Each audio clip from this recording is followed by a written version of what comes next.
Stock market studies में फिर से एक बार आपको बहुत बहुत स्वागत है। तो आज मैं फिर से आपके सामने कुछ इंपॉर्टेंट कंपनी का अपडेट शेयर करने वाला हूँ। तो इस वीडियो को पूरा लास्ट तक देखना और अभी तक अपने चैनल को सब्सक्राइब नहीं किया तो जरूर कर लेना। तो चलो देख लेते हैं कौन सा कंपनी है इस वीडियो के अंदर।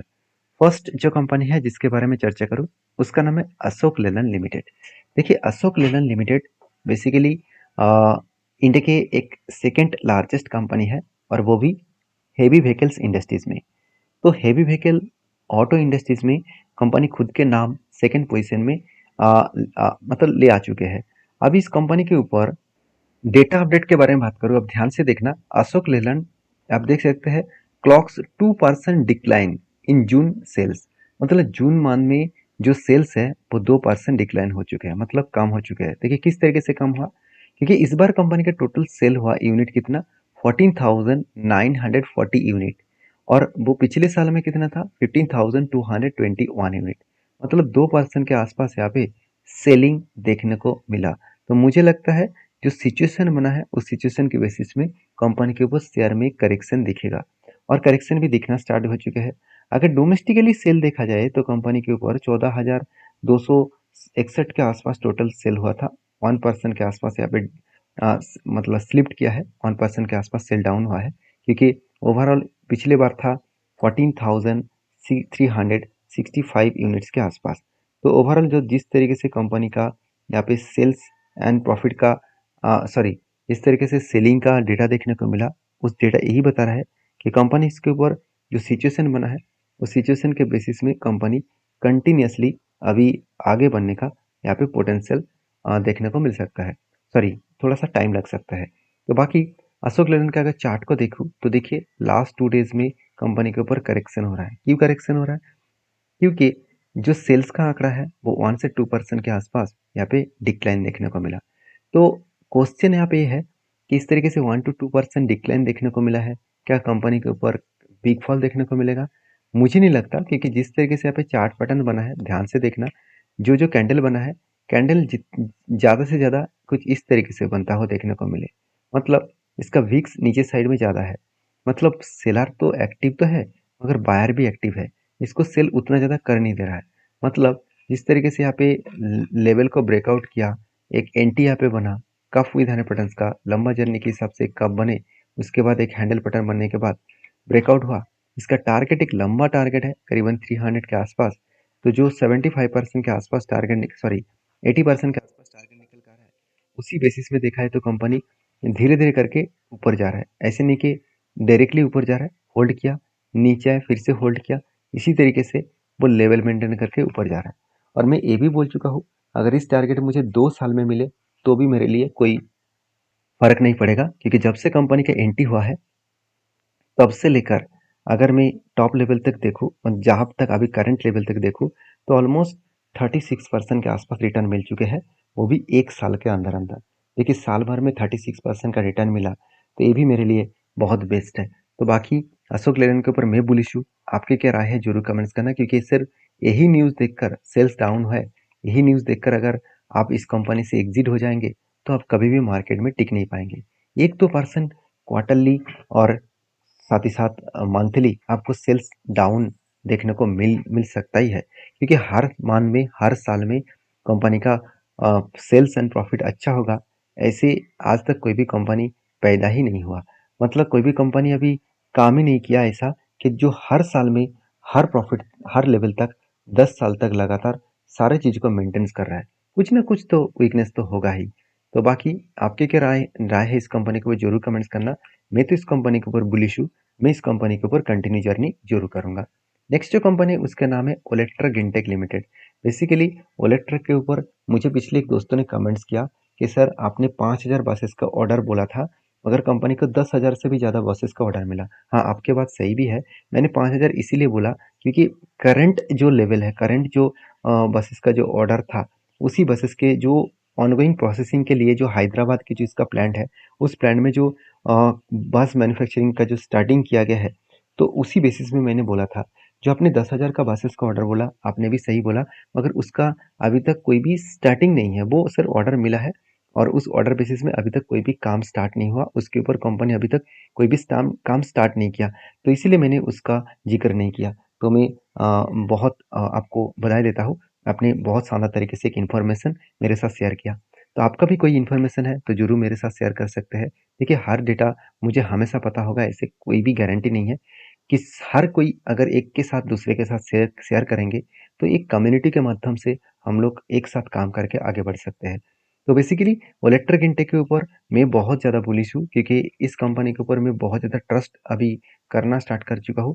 क्योंकि मैं पहले ही बोल चुका हूँ कि 10,000 से भी ज़्यादा इसका बसेस ऑर्डर्स कंपनी को मिला है। तो सोचिए कितना बड़ा लंबा जर्नी कंपनी दिखा सकते हैं। तो इतनी बड़ी जर्नी करने के लिए कंपनी के तो पास फंडिंग की भी जरूरत है। तो कंपनी ने क्या किया, कंपनी ने फंडिंग उठाने के लिए कर्जा बढ़ा दिया। मतलब कंपनी के पास एक टाइम सर 39 करोड़, 50 करोड़, 40 करोड़, 50 करोड़, इस तरीके से कंपनी का टोटल बोरिंग्स हुआ करता था। एक टाइम तो घटकर 8 करोड़ भी हो चुके थे, और आज कितना, 121 करोड़। मतलब हाईएस्टली कंपनी का बोरिंग्स देखने को मिला। और यही कारण के वजह से कंपनीज के ऊपर डीपली देखा जाए तो कंपनीज के ऊपर ग्रोथ बढ़ने का चांसेस है। और मजेदार बात आपको बता दूं, कंपनी का टोटल इस बार जो प्रोजेक्ट मिला, करंट ईयर में जो प्रोजेक्ट मिला कितना, 500 करोड़। पिछले साल में मिला था 650 करोड़। उससे पहले कितना मिला था, 370 करोड़ के आसपास। तो ओवरऑल इस कंपनी अच्छा खासा काम करे, तो इसीलिए इन्वेस्टर भी इस कंपनी के ऊपर ट्रस्ट किया है। और तीसरी बार, कंपनी खुद के फिक्स्ड एसेट को इस बार 79 करोड़ के आसपास परचेज किया। और चौथी बात, कंपनी के ऊपर जो बोरिंग्स है, वो पिछले सालों में जो बोरिंग्स लिया गया था 109 करोड़, उसको मिटाकर कंपनी के जो रीपेमेंट बोरिंग्स है वो कितना है, 42 करोड़ के आसपास देखने को मिला। तो मुझे लगता है बेस्ट तरीके से यहाँ पे कंपनी का बिजनेस चल रहा है, और उसी बिजनेस के बेसिस में कंपनी आगे बढ़ रहा है।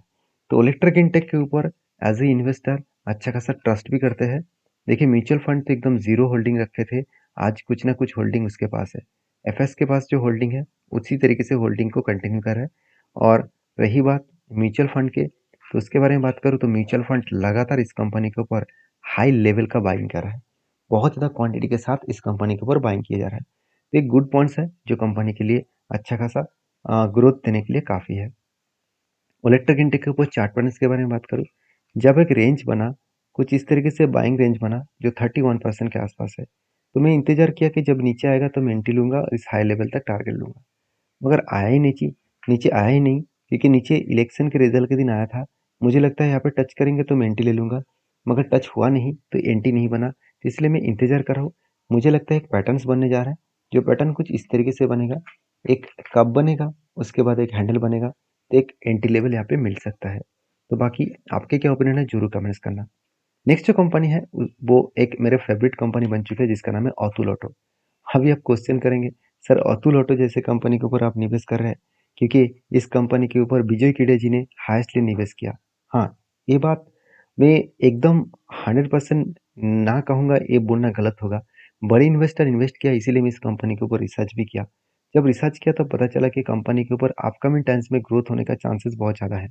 क्योंकि देखिए, आज एक चीज़ को नोटिस करना, गांव-गांव तक आपने नोटिस करे होंगे, जो टू व्हीलर का जो मतलब कैपेसिटी था, टू व्हीलर का जो वैल्यू था, वो कई हद तक कम था। आज हर घर में 1 से 2 गाड़ी आपको देखने को मिलेगा।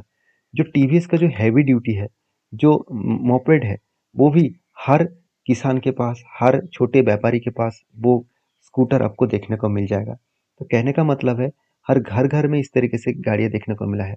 अभी जो अतुल ऑटो का जो कार्गो जो ऑटोस है, तो जो सीएनजी में, एलपीजी में, साथ ही साथ पेट्रोल, डीजल और ईवीज में चलने वाला जितने सारे प्रोडक्ट्स है, वो एक साथ मार्केट में अतुल ऑटो लॉन्च कर दिया है। तो यही खासियत है इस कंपनी का। मगर एक बहुत बड़ा रिक्सी जोन भी है जो मैं आपके साथ शेयर करूंगा, वो इसका वैल्यूएशन। इंडस्ट्रीज पी रेशियो से कंपनी का पी रेशियो डबल के आसपास है। अगर मैं इसका पी रेशियो एक बार चेक करूँ तो एक टाइम इसका पी रेशियो चला गया था 450। उस हिसाब से पी रेशियो अभी 300 के आसपास है। आप उस हिसाब से देखेंगे तो फिर भी पी रेशियो बहुत हाई है, क्योंकि इसका कोविड के टाइम में इसका पी रेशियो 19 के नीचे था। तो आज कहाँ से कहाँ तक जर्नी हो चुके हैं। तो इस पी रेशियो के बेसिस में कंपनी मतलब एक हाई लेवल में है।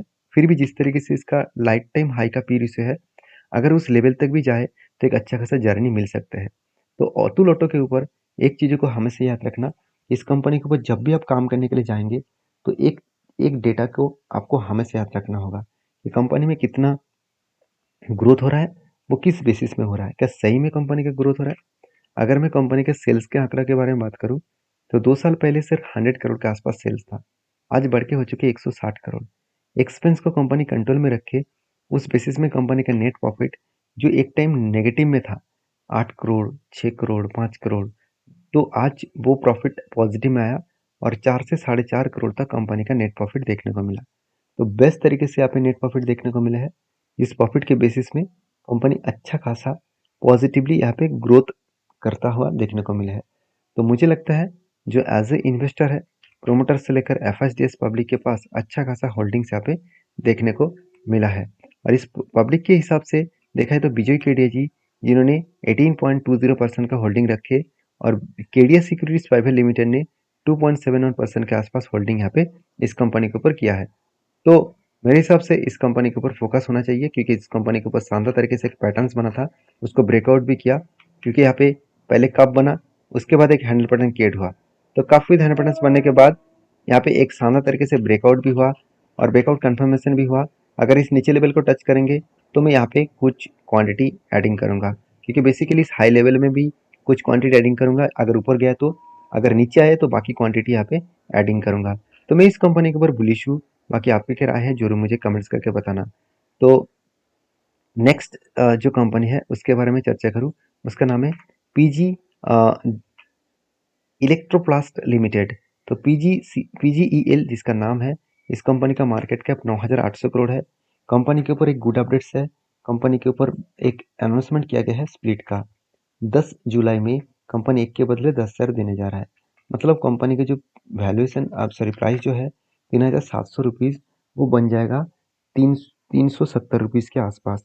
तो इस कंपनी के ऊपर डीपली रिसर्च करें, उसके बाद काम करें।